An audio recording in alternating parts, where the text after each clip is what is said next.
Welcome to the Covi Way, the podcast where we break down the intersection of people and technology. Because IT isn't just about fixing problems, it's about enabling people to do their best work. I'm Dave Vint, CEO of Covi, and today we're digging into work environments where employees actually want to be, where they feel valued, and where they can do their best work. Joining me today is Teddie Linder, Covi's VP of Business Operations. Teddie has spent her career shaping cultures that aren't just productive, but actually engaging. We'll talk about what really makes employees tick, how great leaders bring people along for the ride, and why creating a workplace people love isn't about perks, it's about engagement.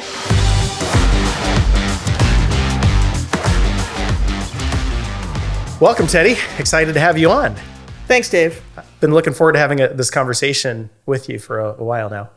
Yeah, we always have these great conversations about these topics, and I'm excited to share this. That's fantastic. All right, well, let's jump in with question number one. Let's start with the big question.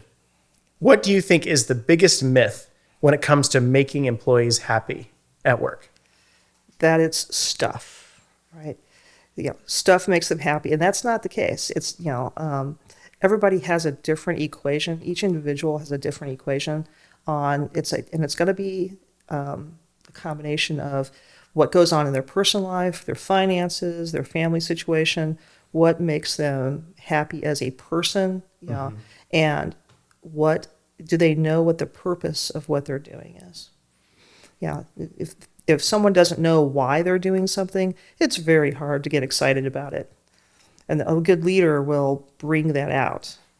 And, part of it too is a lot of times organizations will spend an enormous amount of time on the mission statement. And it's beautiful, it's well crafted, it's lovely. And it goes on the website or it goes on a plaque on the wall. And that's the end. That's right. That's right. What comes after that? Yeah, that's exactly right. Yeah. What does come after that, So do you mean to tell me, Teddie, that if I don't throw a pizza party, I might have a chance?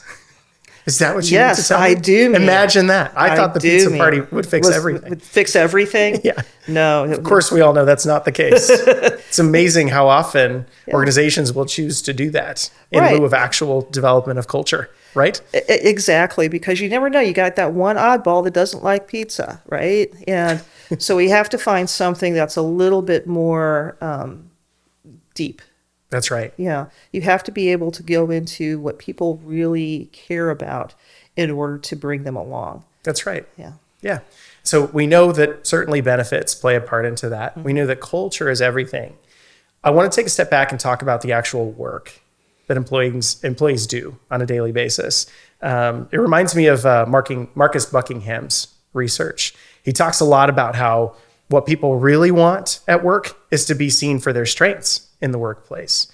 We know Marcus Buckingham from StrengthsFinder. Not everyone knows his name, but a lot of folks know that book and that research. Many of us have taken that test and are familiar with our top 5. How do you see strengths-based organizations, and how do you see that actually playing out in the workplace today? The number one, not everybody has the same strengths. And so a good leader will, as you said, use the StrengthsFinder tool or use another tool to actually understand what each person's strengths are. And the idea of it is that we need to match their strengths to the work. You can't pick the work and then tell them, and a lot of times you have mismatches. And so as you know, coming into the organization, just 18 months ago, that it takes a while because you have to get to know people. And the tools are great. They're really helpful, but it's like that day-to-day interaction. Also from Marcus Buckingham is the idea of the daily check-ins or the frequent check-ins, the informal check-ins. Yeah. That's when the real information is actually exchanged, in my opinion. You find out that somebody really enjoys playing the guitar or into role-playing games, and it's like, okay, what is it about that turns them on, and is there a component of that in the daily work and projects? And a lot of times there is more than you think. You wouldn't think role-playing games would be something that would come in, but we've seen it happen when we've had to, understand the customer. So you have to get somebody to play the role of the customer. And that, number one, that's fun, right? You can't have, if you don't have fun, why? That's right. Yeah. I know that we're really passionate about that here. Yeah. That if we're not having fun anymore, then why are we doing this? Exactly. And we build that passion into a lot of what we do. Speaking to that point around culture and making things expected, modeling the behavior that you want to see, it's a lot harder to create that culture of fun and engagement where you're enjoying being at work if you're not seeing that in your leaders. Right. So I agree with you. I definitely think it starts from the top and works its way down. And understanding those strengths for yourself and how things outside of work might hint at that, I think are huge. I think sometimes when we're thinking about these things like strengths and, disc profile and what defines us and what we're great at and where we have opportunities, I think sometimes we overthink it. I think that sometimes it is like about a very specific tangible thing instead of something more subtle. For example, the role that someone might play in the context of a meeting.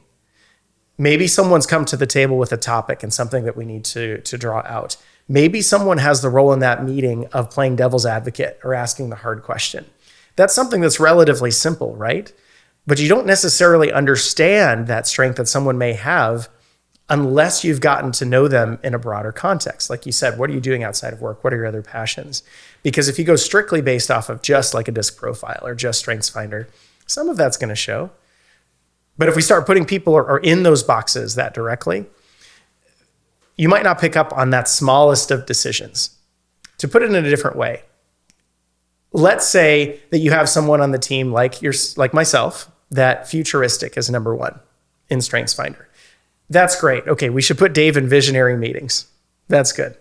You might not pick up on the strength that I also really love attention to detail and a really strong project management process. You're not going to know it unless you know me outside of work and understand these are the things. I love building motorcycles in my spare time. I love studying aviation in my spare time, things that are pretty detail heavy and that require a lot of tactile and a lot of pragmatic thinking, as an example. Mm-hmm. Is there an example from your experience that resonates with that? Oh, yeah, there's several. One of the pieces is I'm a martial artist, okay? And so I teach people how to do techniques. That's very physical. It's very tactile. And you can't do it. You can't teach it unless you can do it. And that, believe it or not, lends itself to some pretty high-level problem solving, okay? Because I can look at a situation and say, okay, is there a way to do that with fewer steps, okay? In another world, I did that by moving an entire production, process to the actual printing press, and had the person who was setting up a digital press actually do the forms, and that freed up my high-level, pre-press artists to be able to do more complex things, and so they didn't, we improved our process. And all I did was move a process from one place to another. So we cut short. We just cut the process almost by 2/3 and saved a ton of time and increased our production. No more press downtime. Yeah, that's huge. Yeah. And so those kinds of things, that problem solving, it was like, oh, okay, I'm trying to do a technique that I've never done on somebody who's 6'8". How do I do that? How do I apply those same principles? And it's, number one, it's fun because, who doesn't like taking down a 6'8" guy? And Indeed. but it also informs all aspects of your life. So that's a great point that you just brought up. It's like we don't live our lives in little segments of work and home and fun. We live our lives. And so if we are segmenting too much, then work is going to probably be the boring part, because if it's work, it can't be fun, right? Well, who says Who says, why can't we, sit there and have a robust conversation about a hard problem and then get ridiculous about it, start laughing? And some of the best ideas come out of those type of things, It was just like, well, why can't we just throw all their computers away? It's like, maybe not a great idea, but let's, like, what what would that accomplish? Well, we wouldn't have to deal with Windows 7 anymore, It's like, and so some of those things, the most ridiculous things, when you take all of the guardrails off and just say, okay, there's no bad ideas, throw out everything that's absolutely ridiculous and extreme, and let's see what we can come up with. And some of the best things that we've come up with comes out of discussions like that. Teddie, as our VP of Business Operations, part of what you do here is in our HR space. In fact, a lot of what you do in your current role is in our HR space. What do you think it means for an employee to be fulfilled at work?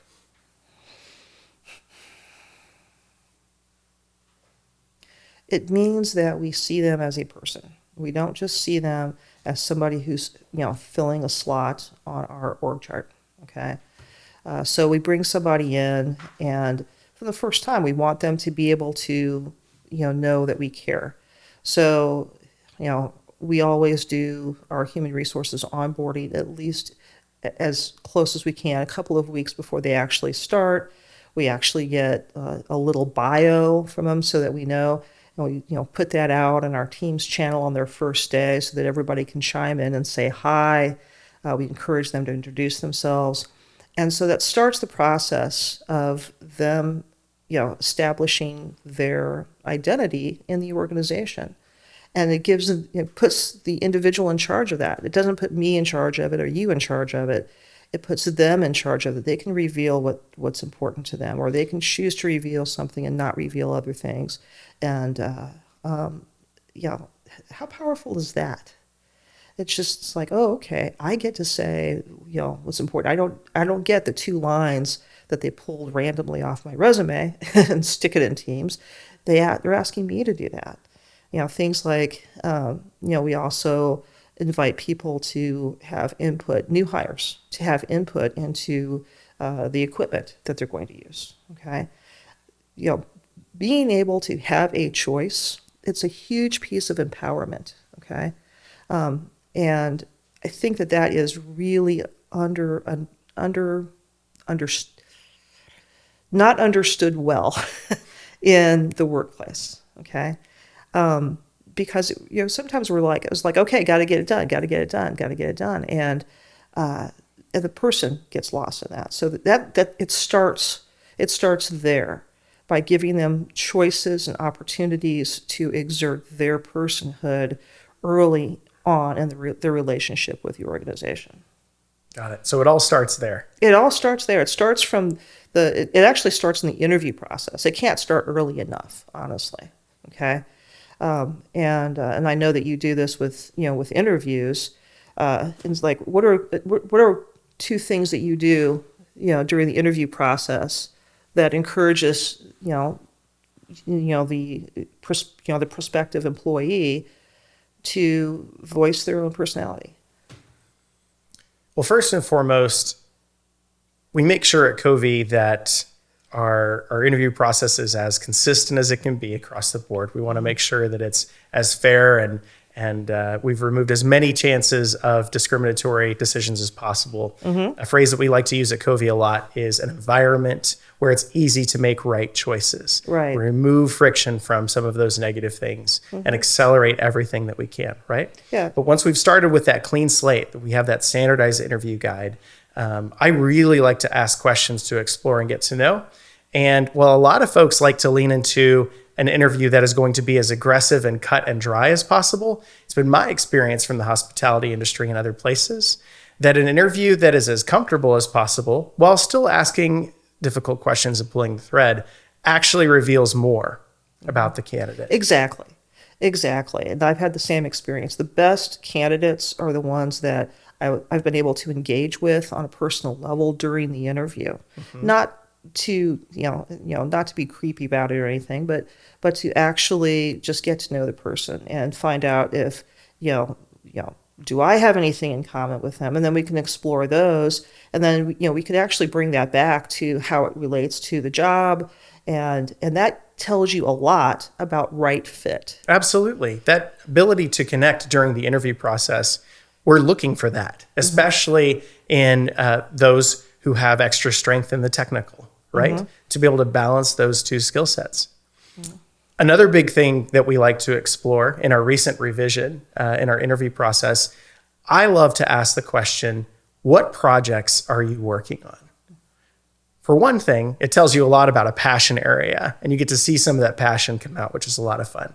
I think it also reveals a lot about their ability to think creatively and organize and sell you on an idea in many cases. And like you said, it gives us a chance to connect, and it gives that candidate a chance to have an individual, gives that candidate a chance to have an individual personality amongst the group from day one. And should they be selected for the role, they get to carry that same story all of the way in. And from day one, they are an individual. Right. To your point. Yeah. And, from the organizational standpoint, why is that important? Because it's like, shouldn't you just be, asking the questions about, what's the, what are your strengths and weaknesses? And it just sets the tone for the entire relationship between the individual and the organization, because we're not. That's good. That's good. Yeah, we are not a corporation. A corporation is nothing. A corporation is is a piece of paper that you file with the state. The company, and early on with my technical guys when we were really small. I said, guys, we're a company. It's like the company of the ring. It's the fellowship of the ring, So we have a group of people, and we're setting off on a quest. And our quest is to, help individuals with their technology, have a little fun, and make some money while we're at it, make a living, right? While we're at it. And so that's the whole idea, is that, we're a company of individuals. You got the hobbits, you got the elves, you got your men. So we've got all these different disparate and people. my axe. That's the Gimli and the axe. Yes, indeed. And the idea is that we're not all the same people. We're not all cogs in a machine, and so being able to bring those stuff out and that's the company. That's the definition that I kind of like of what a company is. Okay? I love that. Yeah. And so what that does is breeds loyalty on a level that's impossible to deny. I mean, the fact that we have a rare turnover rate, okay, and that's very, very low. It's unheard of. Exactly.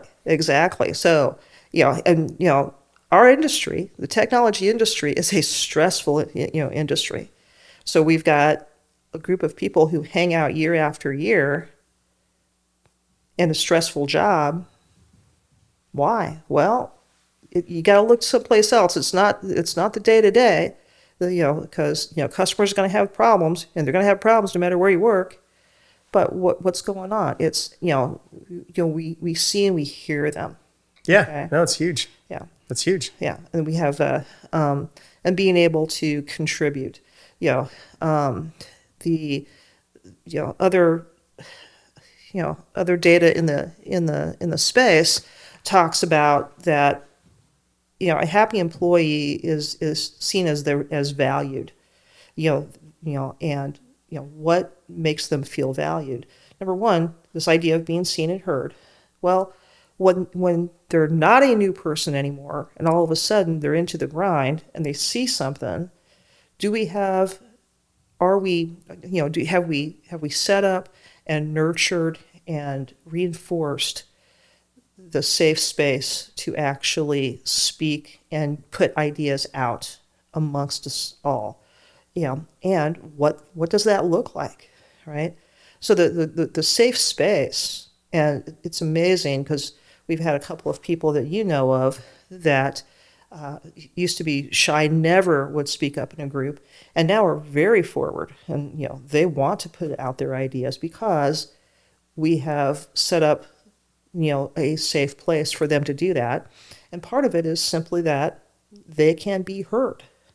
We are allowing them to be heard. And sometimes we've had to do some training. We've had to do some behavioral training now, haven't we? That's absolutely right. Yeah. That's right. And it's part of the skill set. It's part of the learning. And so one of the learnings of our organization is that, listen to other people. And number one, you might learn something. And number two, it just builds that idea of we're all contributors to our mission. At Harvard, they talk a lot about how the best ideas are always going to come from the ground floor. And that as managers, if we're not walking the shop floor, so to speak, we're missing out on all kinds of potential. Mm-hmm. It's one thing to understand how things are working top down, but it's another thing to see them from the ground up. Oh, right?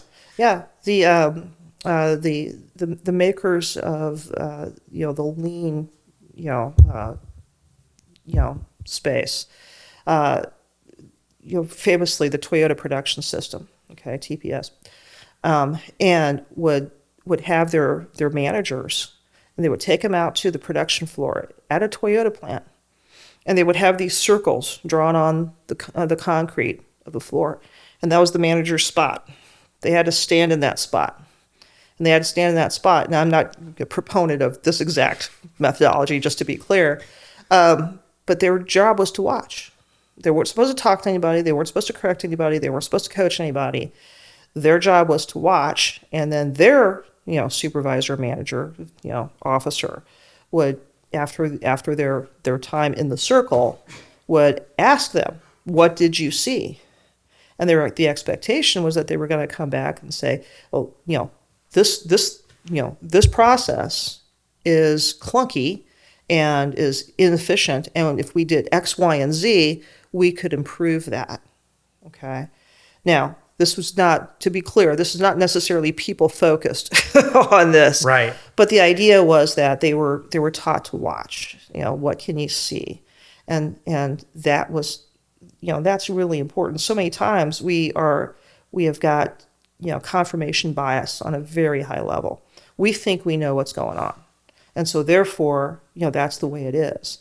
But we don't. We don't know what goes on. And we have to listen to the folks that are on the phone with the customer. We have to listen to the folks that are struggling because they can't get into something that they need to get into rather often, and it always slows them down.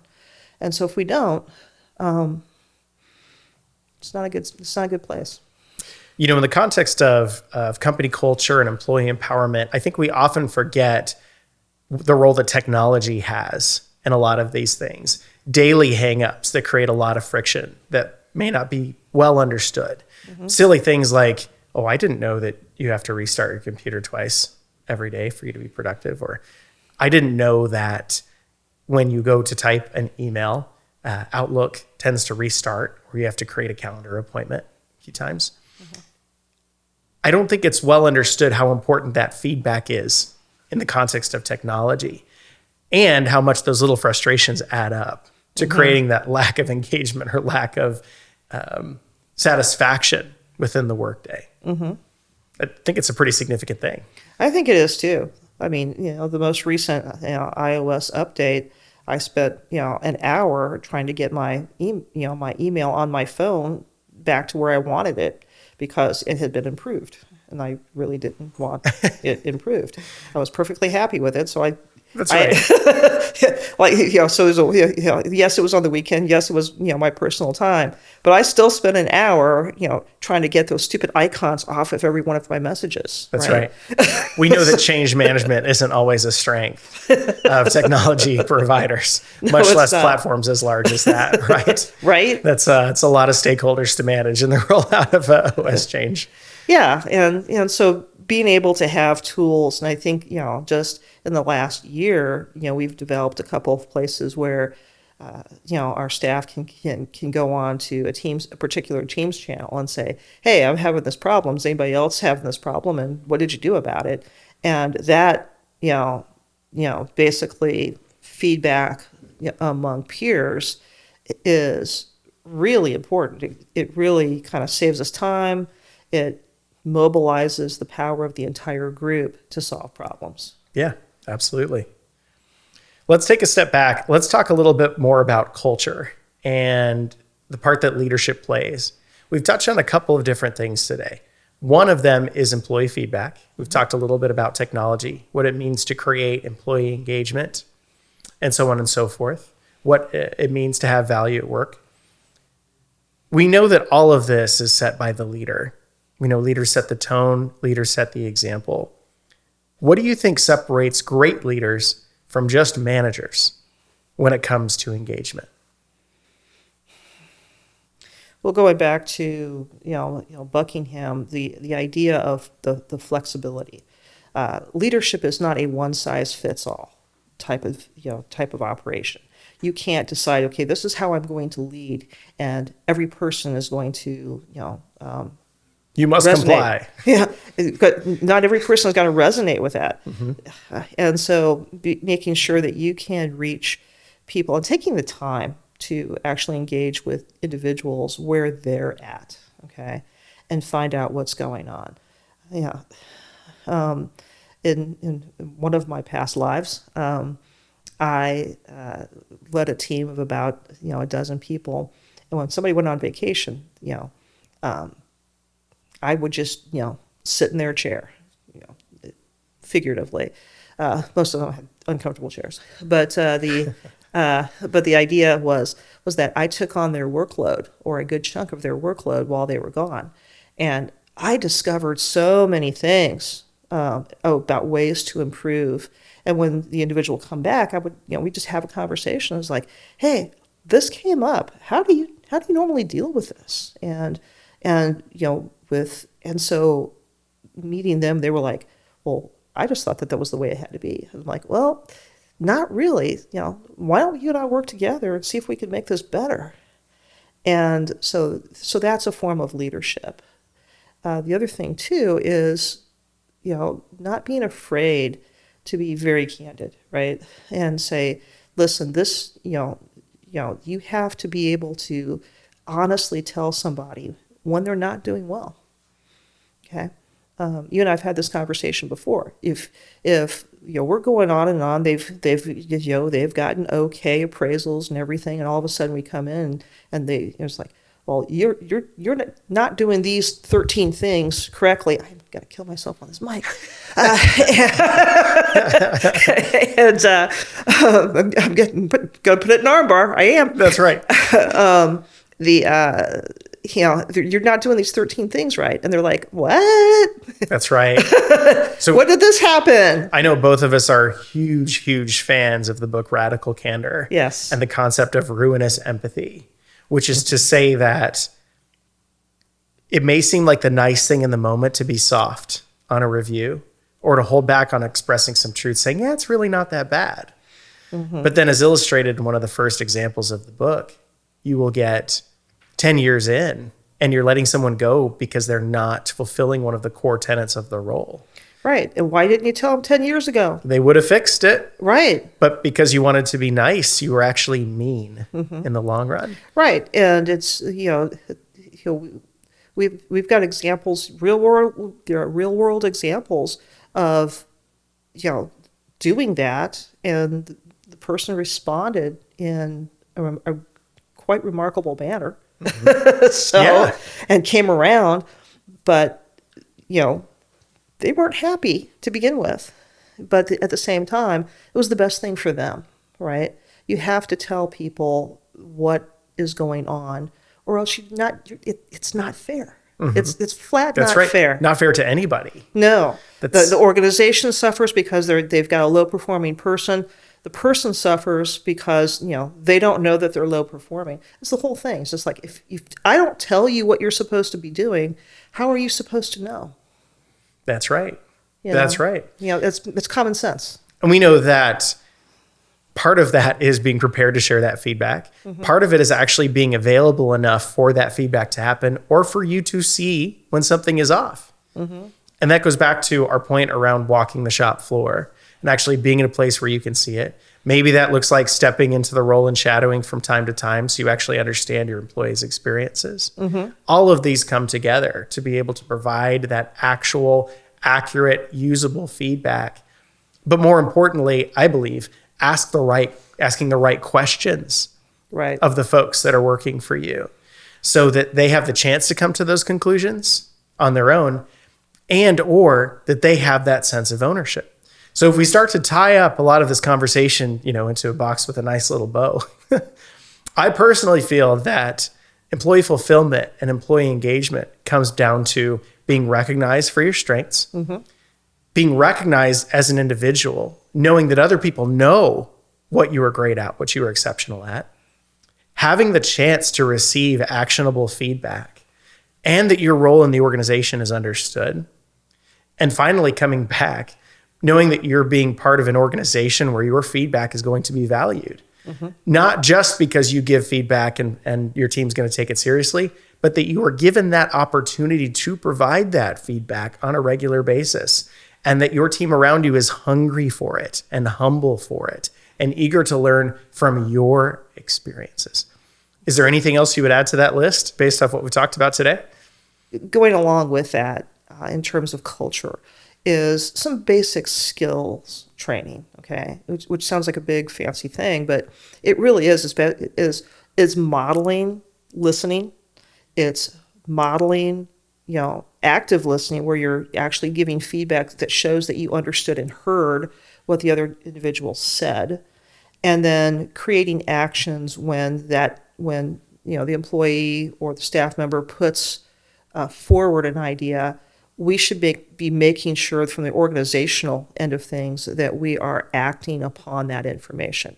Even if we don't end up implementing anything, it shows that we're hearing that. And it shows that, and that matters. That matters because then you get more.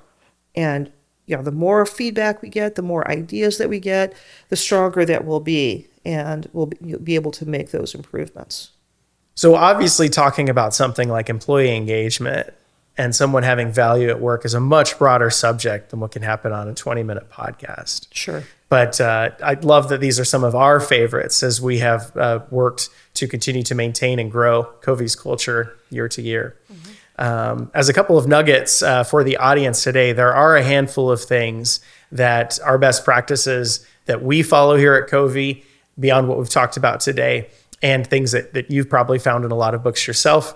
The first thing, first and foremost, is that employees have clear expectations. What is actually expected of me and what does success look like? Item number 2, how does my work contribute to the bigger picture? What does this actually mean and why does my work matter? And point number 3, how do I grow?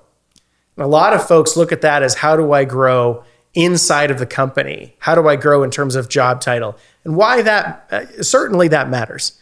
I think it's a little bit broader than that. It's bigger than that. It's how do I grow as an individual? Not everyone is chasing the corner office. We all know this. I believe that most people do want to improve themselves.